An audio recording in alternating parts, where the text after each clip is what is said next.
Hey guys, let's get more news about Miami Heat, but first, don't forget to subscribe and leave your like. The Heat is on. Miami Fight Night headlined by Teofimo Lopez-Steve Claggett WBO Junior Welterweight World Title Showdown June 29 at James L. Knight Center live on ESPN. The takeover is returning to his South Florida roots. Teofimo Lopez will defend his WBO and Ring Magazine Junior Welterweight World titles against Canadian contender Steve Claggett on Saturday, June 29, at James L. Knight Center in downtown Miami, Florida. In the 10-round featherweight co-feature, Cuban former WBO world champion Robeisy Ramirez returns against Mexico's Brandon Leon Benitez. The 6-round televised opener sees middleweight prospect Nico Ali Walsh attempt to avenge his only pro defeat in a rematch against Sona Akale. Teofimo Claggett, Ramirez Benitez and Ali Walsh Akale 2 will be broadcast live on ESPN, ESPN Deportes and ESPN Plus at 10 p.m. Eastern Time, 7 p.m. Pacific Time. Sky Sports will broadcast the event in the UK and Ireland. Promoted by Top Rank, in association with Eye of the Tiger, tickets go on sale Wednesday, May 22 at 2 p.m. Eastern Time via Ticketmaster.com. Teofimo Lopez is among the most electrifying fighters in the sport, and I know he's motivated to put on a show against a very tough challenger in Steve Claggett, said Top Rank chairman Bob Arum. Robeisy Ramirez wants to become a 2-time world champion, and the road back starts in his adopted hometown. Nico Ali Walsh has been asking for the Akale rematch from the moment the judge's decision came back after their first fight, and he now has a chance for revenge. Lopez, 20-1 with 13 knockouts, a two-weight lineal champion who grew up in South Florida, captured the IBF lightweight world title with a second-round knockout against Richard Cummey in December 2019. The following year, he triumphed over pound-for-pound king Vasily Lomachenko to claim the WBA, WBO, and WBC franchise titles. He lost the belts in a shocking upset to George Kambosos Jr. in November 2021. The 26-year-old made his junior welterweight debut in August 2022, registering a 7th-round TKO versus Pedro Campa before tallying a points verdict over Spanish southpaw Sandor Martin that December. In June 2023, Lopez painted a fistic masterpiece when he upset former undisputed champion Josh Taylor to capture the WBO and Ring Magazine titles. He defended his crown with a unanimous decision over former amateur rival Jermaine Ortiz in February. Lopez said, "I have always wanted to fight in South Florida, where I grew up and developed as a fighter. I never thought it would happen, but now, on June 29, I get the opportunity to do so not just as a world champion but as the lineal world champion of my division." Evaluating Lakers head coaching candidates, Chris Quinn.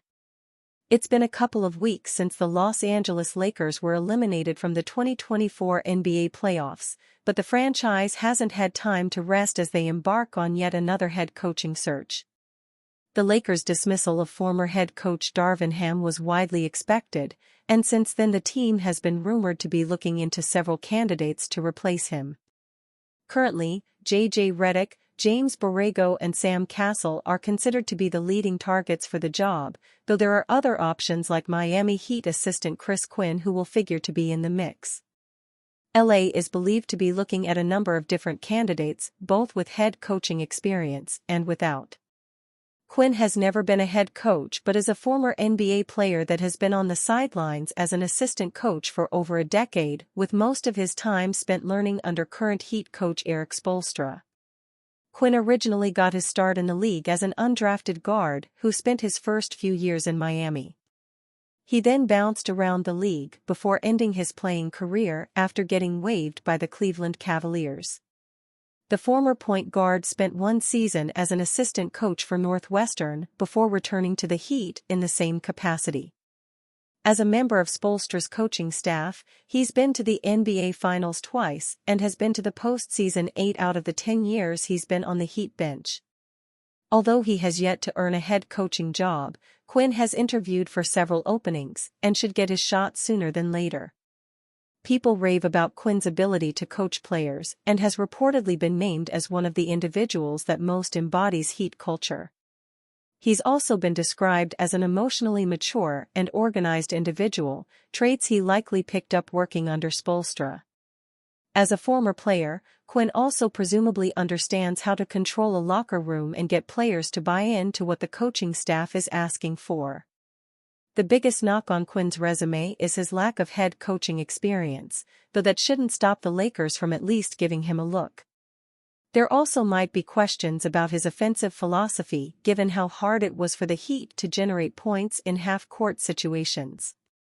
Blockbuster trade proposal sends Heat star Jimmy Butler back to 76ers. Grant Hughes of Bleacher Report proposed the following trade idea between the Sixers and Heat. The Miami Heat acquire a 2024 first-round pick, a 2026 first-round pick, least favorable of OKC, HOU and LAC, and a 2028 first-round pick, via LAC, from the Philadelphia 76ers for Jimmy Butler. Franchise figurehead and team president Pat Riley didn't exactly seem committed to an extension for Jimmy Butler, and a trade sending the five-time All-NBA star away from the Miami Heat would constitute a major reshaping of the franchise, Hughes wrote. So, let's go for it. The Sixers make for a fascinating trade partner, as they can simply take Butler into cap space and send out picks. That assumes the Heat value financial flexibility and assets they can flip more than an actual live body who could help the new Bam Adebayo-led core compete. Miami might view Butler as the trade chip it could use to secure a high-end replacement from someone else, but it seems at least as feasible for it to collect picks from the Sixers and turn those into the same thing. Considering one of the concerns Riley listed about the 34-year-old Butler was durability, and in light of Butler's potential to hit free agency via player option in 2025, the Sixers might be able to land him using only their relatively limited draft equity. Butler is extension eligible this offseason. He'll make $48.8 million next season.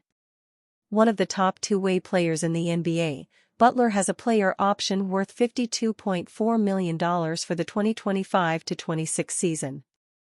The Heat lost to the Boston Celtics in the first round of the 2024 playoffs in 5 games. Butler didn't play in the series because of a knee injury. A 6-time All-Star, Butler averaged 20.8 points, 5.3 rebounds, and 5.0 assists this season while shooting 49.9% from the field, 41.4% from beyond the arc, and 85.8% from the free throw line. According to NBA insider Mark Stein, rival teams believe the Sixers could try to acquire Butler from the Heat this summer. Butler played 55 games for the Sixers in 2018-19 before signing with the Heat in the summer of 2019 via a sign-and-trade deal. The forward is close friends with Philadelphia big man Joel Embiid. The Heat could still project to have over $100 million on the books in 2025-26 between Adebayo, Tyler Herro, Terry Rozier and Duncan Robinson, so this hypothetical Butler deal doesn't clear the decks to any great extent, Hughes wrote. But it would fundamentally change Miami's identity, add flexibility, and give it a shot to reorient itself around Adebayo and a second star acquired in a separate trade. And you fan? What do you think of the situation of Jimmy Butler? Leave your opinion in the comments.